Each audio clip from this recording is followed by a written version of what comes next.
Yung, what's up mga boss? Nagbabalik. Another vlog tayo ngayon. So may magpapagawa sa ating isang Xiaomi Pro 2. Yan, all stock.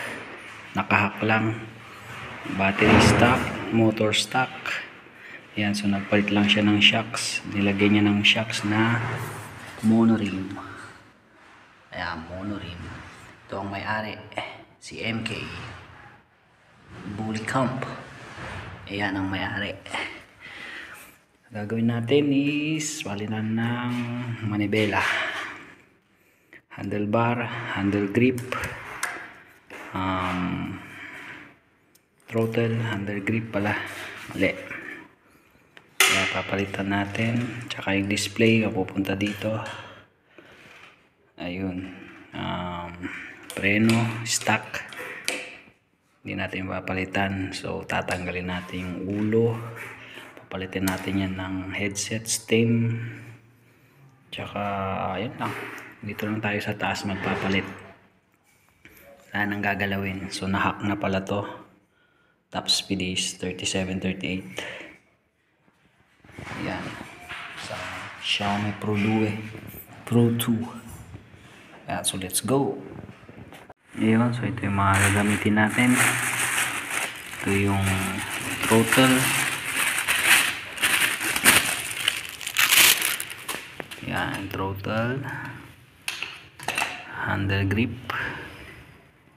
stem, titanium, tsaka stem cap, titanium din. Ito yung 3D na lalagyan ng display. Yan, so dito yan. Then handlebar, titanium. Yan. So ito yung mga tools gagamitin natin. Ayan, so baklasin natin to lahat. Tapos ito pala yung DIY natin na tawag dito, headset. Kakapitan ng stem yan sa ilalim. Ayan, so time lapse, let's go.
Ko na. So ganito ang magiging itsura niya pag natapos. Andito yung handlebar. Ayan.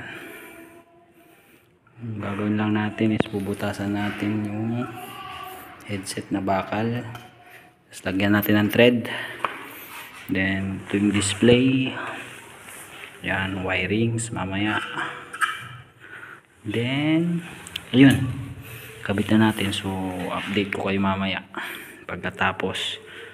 Ito pala yung stock na manibela niya. Ayan, so medyo matagal-tagal pa konti. Ayan, so update ko kayo mamaya pag natapos. So yun, 80% na tapos. Kailangan na lang natin is wiring. Ayan, wiring na lang, kabit yung handle grip, ayos. So pinutulan na lang natin to dahil sobrang haba. Ayan, medyo tagal-tagal pa, pero wirings na lang, depende sa oras dahil nga masikip yung bahay. So nilalamig na ako dito sa koridor. Ayan o. Lilipat na ako sa bahay. Okay, update ko kayo mamaya. Ciao. So yun mga bossing, tapos na ang ating ginawa. Palit manibela. Ayan. Pagkaangas. Ito yung display.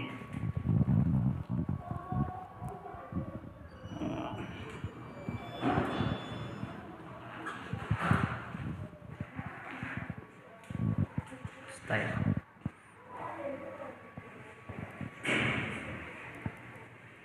Uy. Bago matapos ang vlog, montage natin konti lang.